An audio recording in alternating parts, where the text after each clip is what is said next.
Get the beam out of your own eye so that you can see clearly to help your brother get the splinter out of his own eye. That pretty much sums up a certain philosophy that the Messiah taught about spiritual healing. Get the beam out of your own eye so that you can see clearly to help your brother get the splinter that is in his eye. And when you talk about a beam is much larger than a splinter. I mean, we all know what a splinter is. We've had a splinter in our finger before, or in your toe, or what have you. But a beam is like a huge 2x4, much larger, much heavier.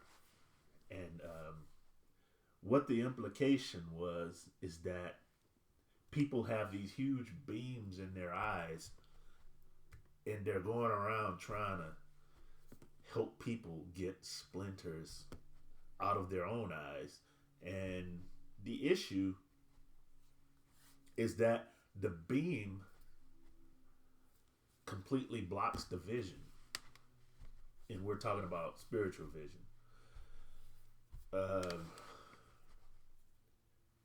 But whose responsibility is it to initially get the beam out of their eyes or out of his or her eye so that they can go around helping their brothers and sisters do the same with these splinters? Whose responsibility is it really? I mean, the implication is that somebody can help you. If you have a splinter in your eye, somebody can help you get it out. But that person will have had first to get the beam out of their own eye before they can help you. So who is that person that is supposed to help you? Well, I know the traditional response would be, oh, well, Jesus. But now Jesus told you to do it. He told you to do it. So Jesus basically put it back on you to get the beam out of your own eye. And so I thought about it, and it's like, who's really responsible? I mean, obviously, a lot of people need help because they don't know how to go about getting the splinters out of their eyes. They don't know how to go about doing it. To me, it seems as if there's been a expectation, not necessarily a direct expectation, but an indirect expectation that the ministers of the gospel are supposed to be the ones that should be held accountable for pulling the beams out of their own eyes so they can help their brethren and their sisters get the splinters out of their own eyes. But apparently, a lot of these ministers just aren't getting the beams out of their own eyes. And you know, the reason why I think there's an indirect expectation is because I often hear people say things like, well, it's been a grueling week. And tomorrow's Sunday, and I just need to go to church, and I need to hear the word, and I need to hear the man of God preach the word. And then they go to church, they get pumped up with what they call the Holy Spirit. They get these feelings of elation, even, you know, inspirational type emotions and that kind of thing. And they leave the church and they're like, wow, The pastor was on fire today. Yeah, I'm ready to take on the world. And then come Monday morning, the world overcomes them, overwhelms them. And now they're back to square one, needing to go back to hear the word. And turns out that the pastor, preacher, whatever he is, man of God, did not pull the splinter out of their eye because of the beam that stuck in his own eye. All he did, at best, was rub a balm over the eye. That's what the sermon amounts to, rubbing balm over the eye. Not pulling the splinter out, but rubbing the balm, and it soothed it for a little while. But then again, afterwards, the balm wears off and the pain comes back even more intense. And the reason why the pain comes back even more intense is because each time the balm is rubbed on over the splinter, it pushes the splinter in deeper to penetrate deeper. And if it goes too deep, you might not even be able to pull it out anymore. You might have to just remove the whole eye. And that would result in some pretty horrible consequences. And what's really, really interesting about the whole scenario is that the beam and the splinter are one and the same. Even though it was verbalized as pull the beam out of your own eye so you can see clearly to help your brother get the splinter out of his eye, the truth of the matter is everybody has a beam in their eye. So who's really responsible for taking the initiative of being first to pull the beam out of their own eye and so they can see clearly to help their brother or their sister?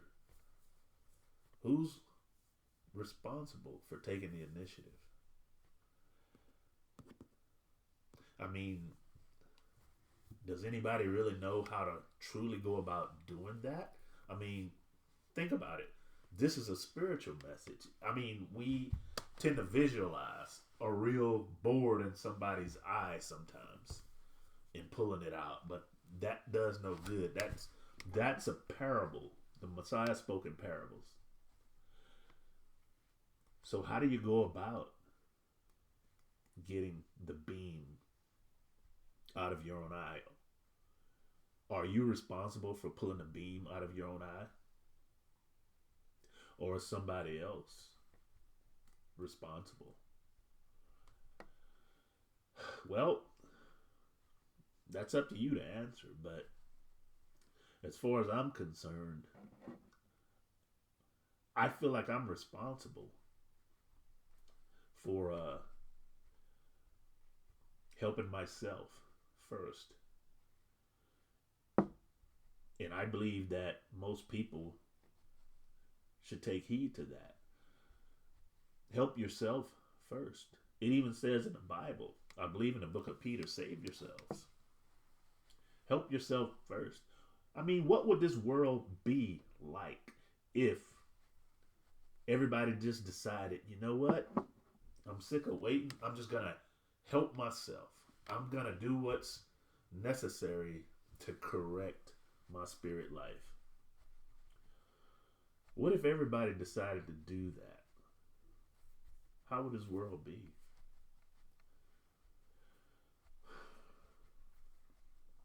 Who's responsible for your life? Who's responsible for fixing your problems?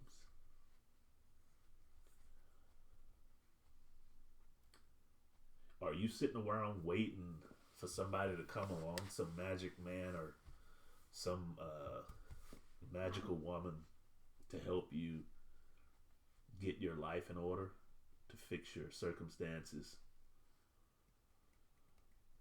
Until then, dodge responsibility. I'm talking about spiritual responsibilities.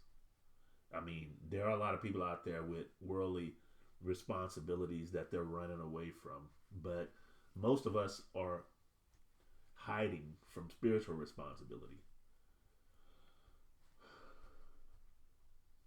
And that's why we suffer. That's why we have so many emotional frailties and all the mental problems that a lot of people are having and progressively getting as time goes on. How do you get the beam out of your own eye?